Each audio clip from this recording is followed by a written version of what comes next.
Piştî demeke dirêj careke din Kurd nêzî hev bûn bi taybetî partiyên siyasî, saziyên sivîl û ew bajarên ku bi awayekî di nav çandeke rêxistinî dane yekitiya xwe ava kirin, navê xwe jê kirin însiyatîva Yekitiya Demokratîk di 11 Gulanê de. Ev însiyatîva ava bû, ev yekitî pêk hat. Lê hinek partî yan ji sazî û dezgeh li dervê vê yekitiyê man îro jî İnisiyativa Yekitiya Demokratîk wê hewl bide ku serdana hin partiyên siyasî bike da ku êr derve mane jî bîne nav xwe bi awayekî bikarbin bibin hêzeke yekgirtî li siyaseta Bakur û Tirkiyeyê ku bikarbin gotinên xwe jî bi Tirkiye bi dewletê bidin qebûl kirin. Hevseroka vê yekitiye Birêz Gürcan Qaçmaz diger min ew bi xwe parlamentera demê ya wanê jî bi xêratî Amedê. Zor spas.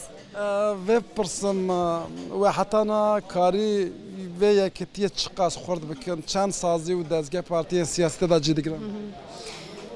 Rastî işte 11 Gulanê heya îro xebatê me berdewam dikin li belê karûbarê Bakurê Kurdistanê û Tirkiyeyê jî pir zêde yani herû tiştekê nû derkevta holê ji ber wê em hem karê yekitiyê yê însiyatîvê bikartînin hem xebatê partiyê bikartînin rastî jî ser delegasyonê hêj xebatê me tên meşandin.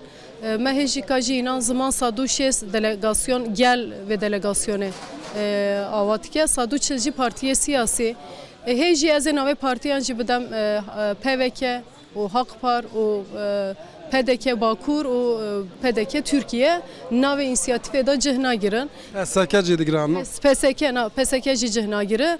Li belê Hereketa Azadiyê, Partiya İnsan û Azadiyê, DDKD, Komünist Partiya Kurdistanê ew vê derê cih digirin, dem cih digire, DBP cih digire û em dixwazin ku partiyê ser kurdetiyê, ser kurdewarîtiyê xwe avakirîne heme bin wê sîvanê de bin cem hew.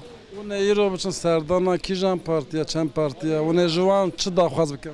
Em ê îro biçin serdana PDK Bakur û PDK Türkiye, Hakpar û PVK. Hem em ê dawetê konferansa xwe ya bazî de bikin hem jî ji bin wê sîvanê de wekî xwe cih bigirin. Rastî jî hewdîtinê me çêtibin ama em ê dubare vê daxwazê wan bikin. Diyaloga navbera we de çi we niha? Carna wan ser çapemeniyê bersivê din hev lê de pişt perde de çi we têkiliyê we? Nana yani hewdîtinê me hene têkiliyê me hene çünkü em dizanin ku em heya yekîtiya xwe ava nekin em nikarin ser bikevin. Ji ber wê yekî fikir ramanê me belkî cida be. Partiyê me hizbê me belkî cida be lê belê em hemû Kurdin.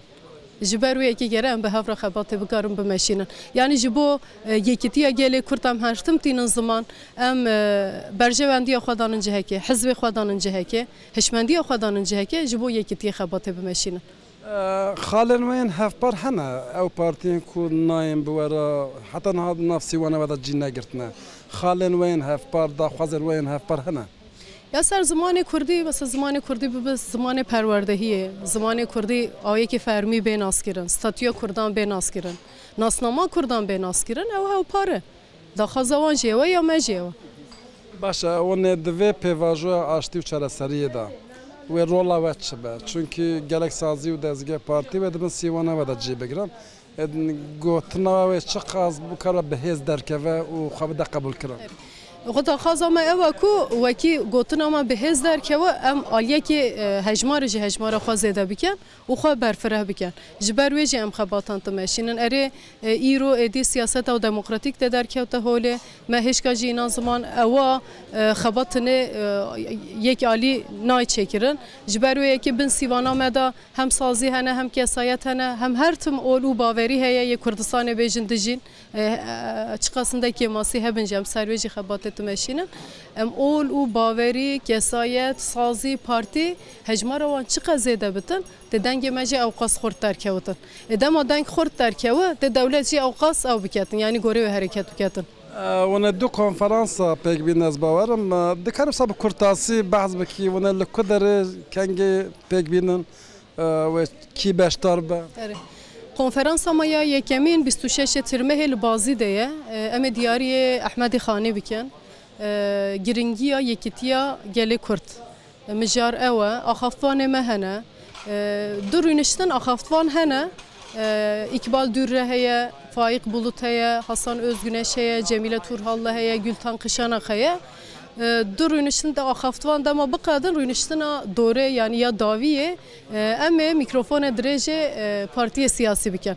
Em dixwazin ku partiye siyasî ji bo yekîtiya gelê Kurd, ji bo ew pirsgirêk wekî bê biqedin, ew çi dînin ziman? Yani fikir ramanê wan çi ye? Em dixwazin vê seh bikin ya daviye te ew baxivin.